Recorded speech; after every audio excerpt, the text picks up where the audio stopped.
Olá, sejam bem-vindos! Já pararam para pensar num vinhedo que, olha só, consegue se defender sozinho das pragas? Quase sem precisar de produtos químicos? Parece bom demais para ser verdade, né? Mas é exatamente isso que a gente vai explorar hoje. Uma forma, eu diria, revolucionária de cultivar uvas que transforma os vinhedos em verdadeiros ecossistemas vivos e super resilientes. Vamos entender como isso funciona? Pois é, quando a gente pensa num vinhedo, o que vem à mente? Geralmente é aquela paisagem linda, idílica, sabe, com os cachos de uva perfeitos pendurados. Mas a verdade é que por baixo dessa beleza toda existe uma história muito, mas muito mais complexa. A gente está falando de um mundo de interações ecológicas. É um ecossistema vivo pulsando. Então, qual é o problema? Bom, por muito tempo a abordagem para proteger essas uvas foi meio agressiva, digamos assim. A ideia era combater fogo, com um monte de pulverizações químicas uma atrás da outra. Só que essa tática tem um custo, né? E um custo bem alto. Ela acaba prejudicando o meio ambiente, a biodiversidade e principalmente a saúde do solo. Mas a boa notícia é que existe uma alternativa muito mais inteligente. Então, o nosso roteiro aqui vai ser bem direto. A gente vai começar entendendo o que é essa tal de abordagem regenerativa, depois vamos dar uma olhada em quem é o inimigo, ou seja, as pragas que mais dão dor de cabeça.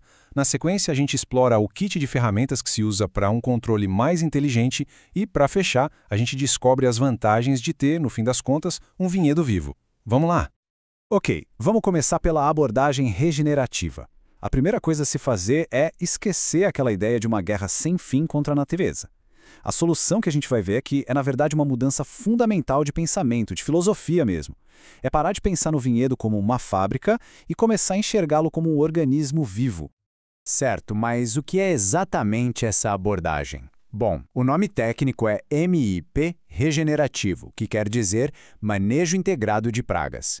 E o que isso significa na prática? É uma estratégia que busca restaurar o equilíbrio natural do vinhedo. O ponto central é trabalhar com a natureza e não contra ela. O objetivo final é diminuir e muito a necessidade de usar produtos químicos.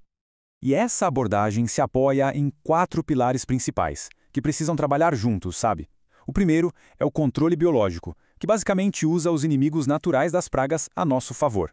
Depois vem o controle cultural, que são práticas de manejo que, digamos, atrapalham a vida das pragas. Aí temos o controle do habitat e da planta, para fortalecer a biodiversidade local. E por último, o controle genético, que envolve usar variedades de uvas que já são mais resistentes. O segredo aqui, olha só, é que nenhum deles funciona sozinho. A força está na integração de todos eles.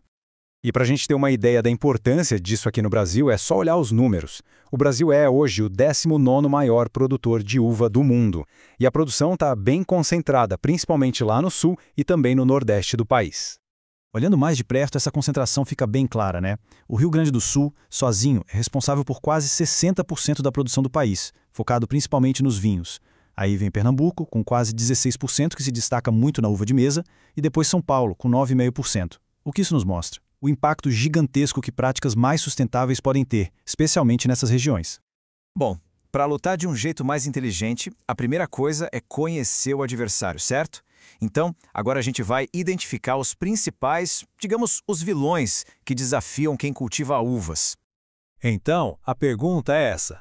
Afinal, quem são os principais culpados pelos danos nos vinhedos? Vamos conhecer alguns dos mais famosos.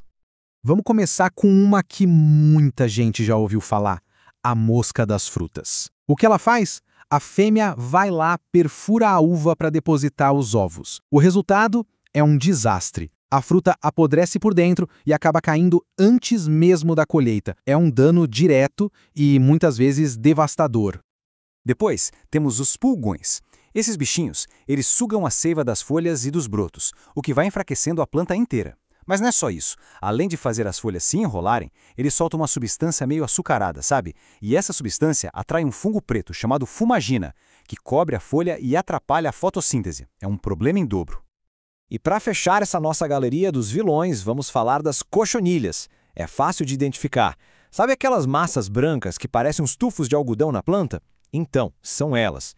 O estrago que elas fazem é sugar a seiva, o que acaba tirando o vigor e diminuindo o crescimento da videira como um todo. Certo, já conhecemos as pragas. Agora vamos virar a chave e focar nas soluções.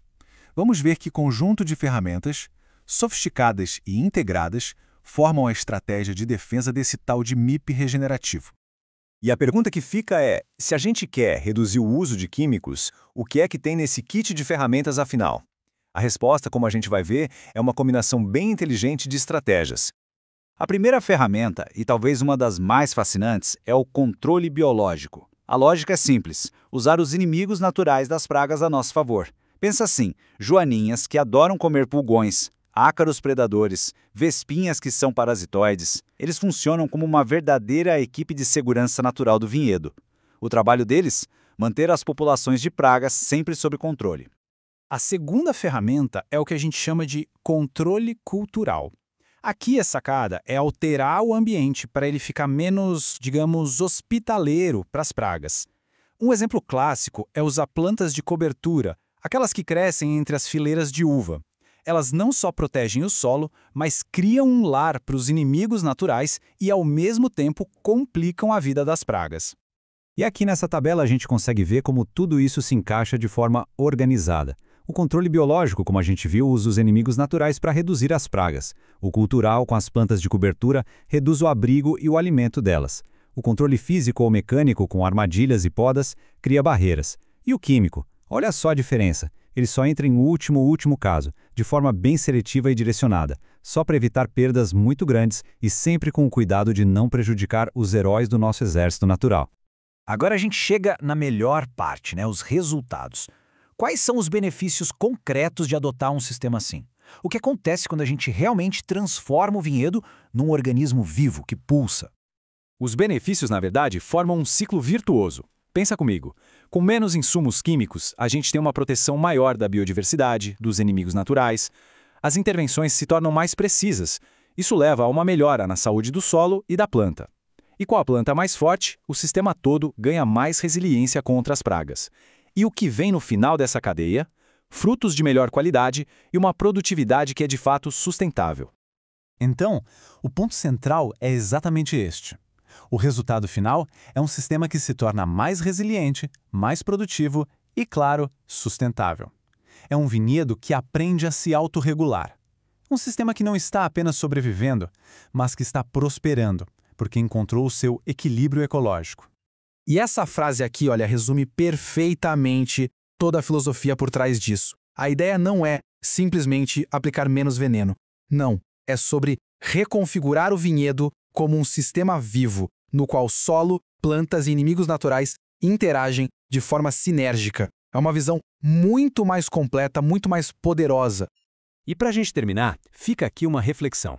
Tudo isso que a gente viu sobre os vinhedos, essa ideia de trabalhar junto com a natureza, de construir resiliência, de focar na saúde do ecossistema como um todo, será que essas lições não poderiam ser aplicadas para mudar a forma como a gente cultiva, todos os nossos alimentos? É uma pergunta importante, que fica para a gente pensar.